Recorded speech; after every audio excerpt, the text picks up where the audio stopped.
అదే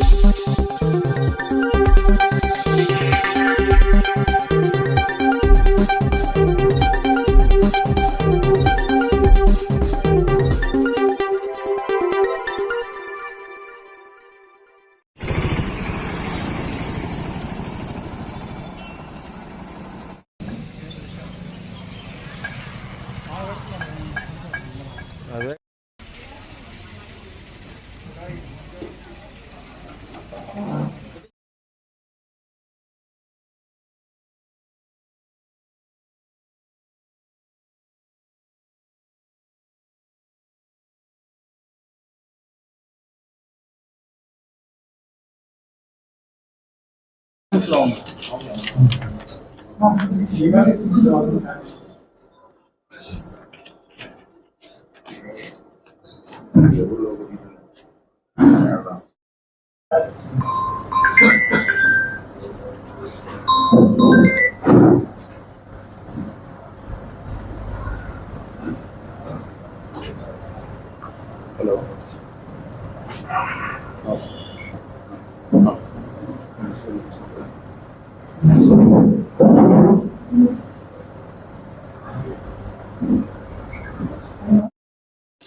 బుచ్చిరెడ్డిపాలెం మండలం సాల్మనాపురం గ్రామంలో మరి 15వ తారీఖు రాత్రి ఒక వృద్ధుడు దారుణంగా హత్యకు రావడం జరిగింది.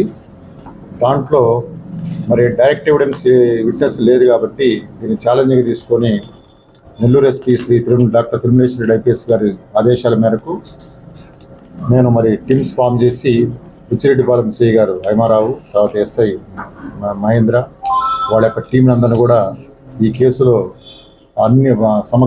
అన్ని కోణాల్లో దీన్ని దర్యాప్తు చెప్పడం జరిగింది. దాని మేరకు ఈ కేసులో వాళ్ళ రిపోర్ట్లోనే అతను నారాయణ రెడ్డి చనిపోయినటువంటి వాళ్ళ డాటరు ఈ పింటో అని మన బుచ్చిరెడ్డిపాలెంలో ఈ కూల్ డ్రింక్ షాప్ మరియు స్ట్రీట్స్ నడుపుకునే అతని మీద అనుమానంతో కేసు ఇవ్వటం జరిగింది. ఇందులో ఏంటంటే ఈ పెద్ద నారాయణ రెడ్డి మాత్రం డబ్బులు ఇంట్రెస్ట్కి ఇస్తూ ఉంటాడు. ఆ నేపథ్యంలో ఈ పింటూ వాళ్ళ ఫ్యామిలీకి వాళ్ళ ఫాదర్ అప్పటి నుంచి కూడా పరిచయం. దాంట్లో అతను 40,000 రూపాయలు డబ్బులు వడ్డీకి ఇవ్వడం జరిగింది. అందులో ఇతను ఈ నారాయణ రెడ్డి ఇప్పుడు షాప్ దగ్గర వెళ్ళినప్పుడు అవి చిన్న కూల్ డ్రింక్ తాగటం, అవి చేయటం తర్వాత గొడవ పట్టడం, వడ్డీ అంత ఇచ్చినా కూడా అంత ఇవ్వలేదు, నాకు ఇవ్వలేదు అంటాం. దాంతో గొడవలు ఉన్నాయి. తర్వాత ఇతను 15వ తారీఖు అంత మర్డర్ అవడానికి ముందు రోజు ఇదంతా గొడవ పెట్టుకొని తిట్టేసి వెళ్తాడు. తిట్టేటప్పటికి అతనికి ఇతను ఈ విధంగా నన్ను ఇబ్బంది పెడుతున్నాడు అని చెప్పేసి ఇతను ఒక్కడే ఇంట్లో ఉంటాడు కాబట్టి ఇతను అది ఆసరా తీసుకొని ఇతను హత్య చేస్తే ఎవరు కనుక్కోలేరని చెప్పేసి మనసులో అతనికి అనిపించింది. వెంటనే ఆ రోజు రాత్రిపూట 9 గంటలకి ఇక్కడి నుంచి షాప్ క్లోజ్ కట్టేసిన తర్వాత అక్కడికి ఆటోలో వెళ్ళిన తర్వాత అక్కడ ఆ ఇంటికి సమీపంలో పెట్టేప్పటికి ఒక ఆడ మనిషి బయటికి రాగానే మళ్ళీ వెనక్కి వచ్చి డార్క్లో దాక్కున్న తర్వాత ఆ ఇంటికి వెళ్ళేసి అతను మామూలుగా ఇతను నారాయణ రెడ్డి తలుపు వేసుకోడు, బోల్ట్ వేసుకోడు, అట్లా వారగా వేసి ఉంటాడు తలుపు. పోయేసి ఆ తలుపుని అట్లా నెట్టి వానికి వెళ్ళి అతని ఉద్దేశం ఫస్ట్ ఏదైనా క్లాత్ పెట్టి గొంతు విసుకు చంపేద్దామని చూశాడు. ఆ క్లాత్ వేయగానే అతను మెలకు వచ్చేసి చూసి, అరే ఏం నువ్వు ఇప్పుడు వచ్చావు, ఏంద్రా ఇప్పుడు వచ్చావని, ఏమైనా చేయాలని వచ్చావు అనగానే లేదు నాకు వేరే డబ్బులు ఊర్లో ఇవ్వాల్సింది బాధ్యత, మాట్లాడదా వచ్చింది చూసిపోదా వచ్చని చెప్పి అంటాడు. అని మాట్లాడి ఒక్కసారి అతన్ని గొంతుపట్టి తోసి అక్కడ ఉన్నటువంటి అతని దగ్గర కత్తి ఒకటి ఉంటుంది, తీసుకెళ్తాడు ఇక్కడ కొనుక్కొని. దాంతో ట్రై చేసి అది ఉండిపోద్ది. దాంతో అది పక్కన పడేసి, అంటే ఎప్పుడైతే అంటాడో దాన్ని పక్కన పడేస్తాడు. ఆ తర్వాత మా గొంతు తోసేసి అక్కడ ఉన్నటువంటి ఒక 2 కత్తులతో అతను దాడి చేసి అతన్ని దారుణంగా చంపడం జరిగింది.